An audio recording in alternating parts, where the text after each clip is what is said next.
ఆంజనేయ స్వామికి ఆకుపూజ అలాగే వడమాల వేస్తుంటారు కదా, వాటి ప్రాముఖ్యత ఏంటి? ఆంజనేయ స్వామి నిజానికి వానర రూపంలో కనిపిస్తాడు, కానీ ఆయన దైవం. అప్సరస్సు చ ముఖ్యాసు గంధర్వీణాం తనూషు చ సృజత్వం హరిరూపేణ పుత్రాన్ తుల్య పరాక్రమాన్ శ్రీమద్ రామాయణంలో కనిపిస్తుంది. శ్రీ మహావిష్ణువు బ్రహ్మకి ఆజ్ఞ ఇస్తూ లంకా నగర అధినేత అయినటువంటి రావణాసురుణ్ణి, అతని సైన్యమైన రాక్షసుల్ని చంపడానికి అప్సర స్త్రీలు అలాగే గంధర్వ స్త్రీలు వాళ్ళందరికీ గర్భాలు వచ్చేలా చేసి దేవతలందరి యొక్క కారణంగా వాళ్ళకి గర్భాల ద్వారా వానర రూపంతో శిశువులు కలిగేలా ఏర్పాటు చేశాడు. దానికి కారణం ఒకటి, లోకంలో నరుల ద్వారా నేను చావబడకూడదు అని రావణాసురుడు వరం అడిగాడు. నరులు కూడా బాగా తక్కువ దృష్టితో, అవమానకర దృష్టితో చూసేటటువంటి జాతి వానర జాతి.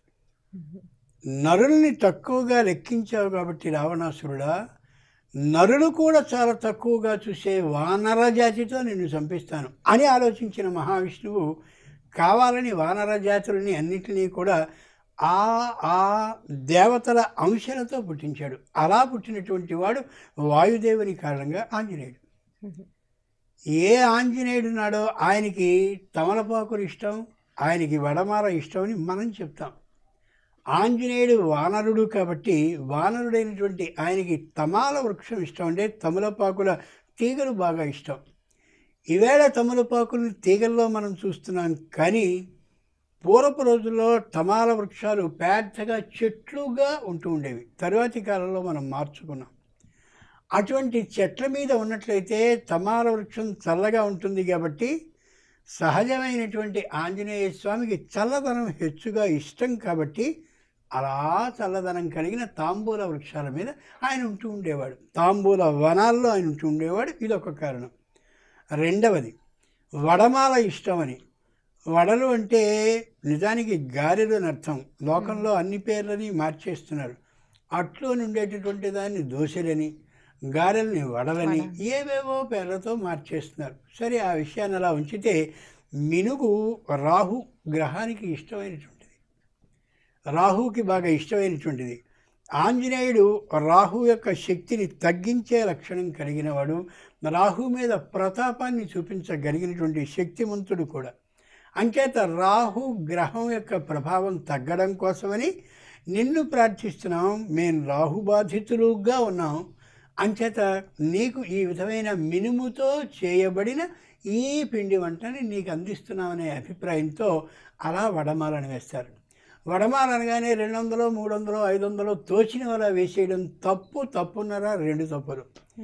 ఏ ఒక్కొక్క గారె ఉంటుందో మినుముతో చేయబడిన గారి, ఆ గారిని ఆంజనేయ స్వామికి సంబంధించిన అష్టోత్తర శతనామాన్ని చదువుతూ ఒక్కొక్క నామానికి ఒక్కొక్క గారెని అక్కడ పెట్టి ఆ మంత్రపూర్వకంగా ఏ గారెల్ని ఆరోగ్యకరంగా ఆ ఆంజనేయ స్వామికి ఇష్టకరంగా ఉండేలా చేసామో మంత్రపూర్వకంగా అట్లాంటి దండన ఆయనకి సమర్పించడం సరైంది తప్ప అప్పటికప్పుడు గబక్కును తీసుకొచ్చి ఆయన మెడలో ఒక మాల వేసేసినట్టుగా చేస్తే ఫలితం ఉండదు.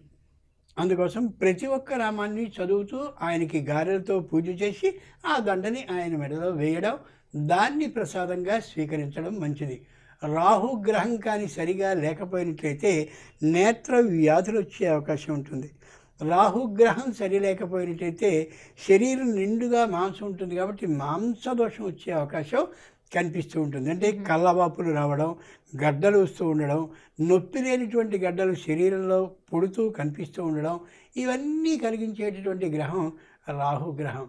ఏ ఆంజనేయుడికి పింగాక్ష అని పేరుందో, అంటే ఇక్కడ కూర్చొని అంత దూరం చూడగలిగినటువంటి కంటి శక్తి కలిగిన విధానం ఉందో, ఆ కంటి శక్తి కలగాలి అంటే రాహు ఆ కంటికి శక్తి లేకుండా చేస్తాడు. కాబట్టి ఆంజనేయ స్వామి, నేను ఈ విధమైన రాహు యొక్క దోషాన్ని తొలగించగలిగినటువంటి ఈ పిండి వంటని నీకు నివేదిస్తున్నాను కాబట్టి నీలాంటి కంటి శక్తి దూరంగా చూడగలిగినటువంటి శక్తిని నాకు ప్రసాదించవలసిందనే అభిప్రాయాన్ని తెలియజేస్తూ ఆ వడమాలని ఏర్పాటు చేస్తారు.